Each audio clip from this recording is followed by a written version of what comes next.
Hey, my moonlight. You alright? You seem lost in thought, as if you're somewhere else. Hmm? You would like to know how we were before, in your previous lives.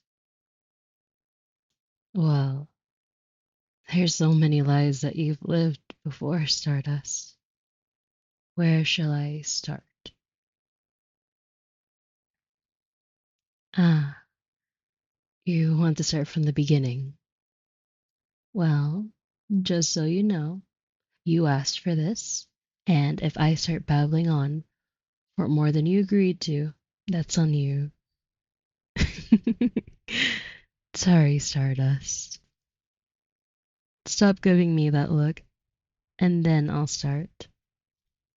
Well, it all started thousands of years ago, in the cradle of civilization itself, ancient Mesopotamia. I'll be honest with you. I really cannot remember how it was back then. If you want to know more about it, we'll have to go through my archive at some point and try to see if there was anything that I'd written down from that time. Though I will have to see where I kept the key for ancient Sumerian, if I even still have it around. Might have to contact Henso if I don't. Sorry, got sidetracked thinking about the archive. I know I've mentioned to you a few times, but I don't think I've ever properly shown it to you or explained it really. It's filled with all the writings and experiences that I've gone through for my time being alive. So you can imagine there's a lot in there from many different civilizations. Anyways, yes, I was discussing Sumer. Back then, you and I used to be priestesses in two different ziggurats. I'm not sure what our original names were. That's beside the point, though. I had worshipped Utu, the sun god in Eridu, while you prayed to that of Nana, the moon god in Ur. At that point, we were respected and did our duties as priestesses. We even had husbands. All was well until we met each other. I'm not quite sure how we met, even. The details are very faint and hard to actually be able to articulate. But I do know somehow we fell in love. After that, we did not. No, we could not stay in our roles, in the lives that the gods had wanted us to play. So we decided to reject them. But there was no way that it would have been easy for us. I think we tried to escape in the middle of the night, but we were caught by that of the men we used to love. They wouldn't let us leave. We had a duty to perform to them, to the gods, and we couldn't just abandon it. I know there was force, and then, all of a sudden, one of them stood dead. The other tried to get us, but shock was used as an advantage. Then two lay dead by our hands. Before things could get worse, we tried to flee, but the gods were angered by everything we had done. There were words of begging, please to let us go and for them to have mercy on us. Alas, they would not. We had broken the code of Hammurabi, We had rejected the very purpose the gods had made humanity for.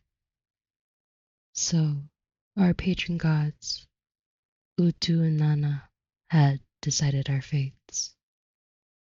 I can still remember how disappointed their faces were, yet they were bright with anger at the same time. Utu decided to give me that of immortality, a gift that many had sought during that time and still do. But Utu knew it was a curse, at least in this case. While Nana decided to gift you with reincarnation, though I do suppose he was being kinder to you, as it is better to be able to truly die and live another life rather than living forever and seeing the world pass you. They knew we had done this for love, so the gods decided to let us have our love, twisting it, making it so much more painful, something worthy of our actions, to love and lose again and again. The gods had made us similar to that we used to worship, myself being eternal like that of the sun, while you would forever be in a cycle of life and death, like the cycles of the moon. Then, after that, they let us go, knowing that we would feel the consequence soon enough. We had fled the land that we called our home. From what I've read from my writings, I believe that we did have some time to ourselves in peace. Yet, moments like those never last, do they? I remember you dying in my arms. Well, not this you specifically. I suppose you do get the image. After you passed, the gods had revealed another part of their wretched curse. Every time you die, I will forget you. I'll know that you've existed. I'll have some idea of what we've done together, but I will never be able to have the full image to keep. I can never remember how you looked, how you sounded. You would become a blur, a ghost within my own memories. So, from then on, the times that we would meet again, I would always write every little thing we did together, even tried drawing. Thankfully, the writings were all right in the eyes of the curse. But anything that I have or will see with your face, it's sadly not the same case. Your face shows up as a blur to me when I try to look at any version of you that has long since passed. Even now, it's still like that. Anyways, which life of yours should I discuss next? Let me think. How does the Shang Dynasty sound? Glad that sounds lovely to you, Moonpo. Back then, I wanted to live a simpler and quieter life compared to the other ones that I had lived before. So I had taken up being a weaver. It was quite fun from what I could read from my writings of then. One of my more favorite jobs I've had over the centuries. I should probably elaborate. It was quite fun just to help create different kinds of hanfu. At this point, it was quite new both in terms of clothes and technology. Plus, they were quite beautiful and comfortable, yet high quality. It's quite disheartening how much the quality of clothes have gotten worse in this century. Though it is quite fascinating how much hanfu has changed over the years. Back then, we could only dye them primary colors, so the fact that people are able to wear any color is simply fascinating. Oh, you should have seen the hanfus I worked on. I know they were quite beautiful and elegant, if I do say so myself. Yellow was always my favorite to work with and wear. Ah, Starlight, I see you're giving me that look that I've definitely gotten sidetracked from the original conversation. Um, yes, I was a weaver while you were a noble. I believe that you are a regular customer of mine that came in quite often. I told you I was a good weaver. Those days were quite peaceful. You would always come in to try different designs. It was honestly quite amazing to see you in the hanfu I created. If I can remember correctly, the time we spent together was brief, but it was still nice. Then you were wedded and left. I'm not sure what became of you afterwards. I think I might still have the sketches of the hanfus I made back then. Let me go ahead and write that down, along with the rest of the other things we should attempt to look for at the very least when at the archive. You'd think as a historian I would have a better sense of organization. uh, would you like to hear about one of my more favorite lives that you've lived, Starlight? Oh, come on. Don't give me that look. I did warn you that I would babble for how long? Fine, fine. May I at least tell you about one more, please? It'll be the last one for now, I promise. I suppose I should make this count then. I'm not sure when I'll get the next opportunity to ramble off like this. Let me think for a moment. Wait, I know the perfect one to end off with. The Victorian ages. Don't give me that look. The reason that this one is one of my favorites is due to all the times we danced together. This was when ballroom dances were popular. At this point, I had made a more masculine identity for myself. Thought it would be more interesting for that life.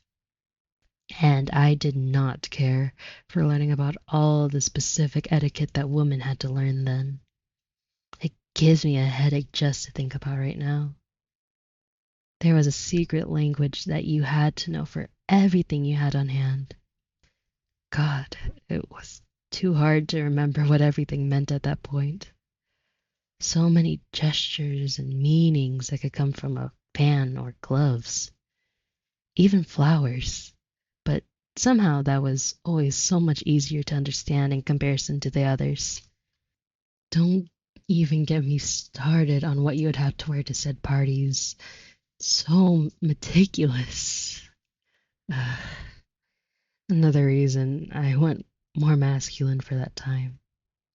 That's besides the point, though. The balls then were quite exquisite. I admit they were a pain overall.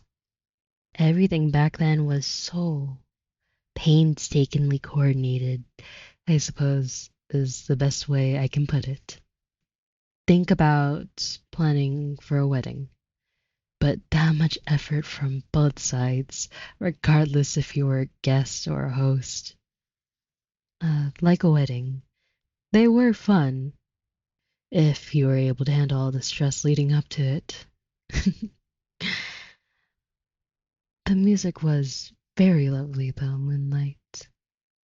Hosts would always hire the most wonderful of musicians to play. The ball gowns were also quite beautiful. Quite heavy, I'll have to admit, but stunning nonetheless. Then, to dance with someone, just one person, for a whole song was quite romantic, both then and now, I think. It's just to be able to focus in on them, to let the world fade away for a bit, as there is nothing else, just you and them, doing something so intimate, feeling their warmth as you follow each other's steps, being drawn in by their presence, and it would still linger once the song is over. We had met at a ball, of course. I can't remember whose ball we were attending and for what reason. Give me a second. I'd like to jot that down. Sorry, Stardust. Even though I'm an immortal, my memory is terrible. The brain isn't supposed to remember so much. Not to this extent. Anyways, where was I? Yes, meeting you at the ball. It was very romantic, if I remember my own accounts correctly. I had asked you for your hand for the next song. It was then, when we were dancing, that I realized it was you once more. I never really have a tell for that. It's more of a gut feeling, but when I did realize it was you, I was captivated once more. We kept on dancing until we could no longer, just lost in each other. Nothing else in the room mattered. Not to me, nor to you. After that, I would always find you at every ball and dance with you at least once. Very fond times, if you ask me. I think I should stop before I get another glare from you. But know this, my Celine. I will always love you in every life that you live, regardless of what you do or who you are. Each version of you is so vastly different, yet similar at the same time. I love them all because they're you. Though I must admit, my favorite version will always be the one that I am with.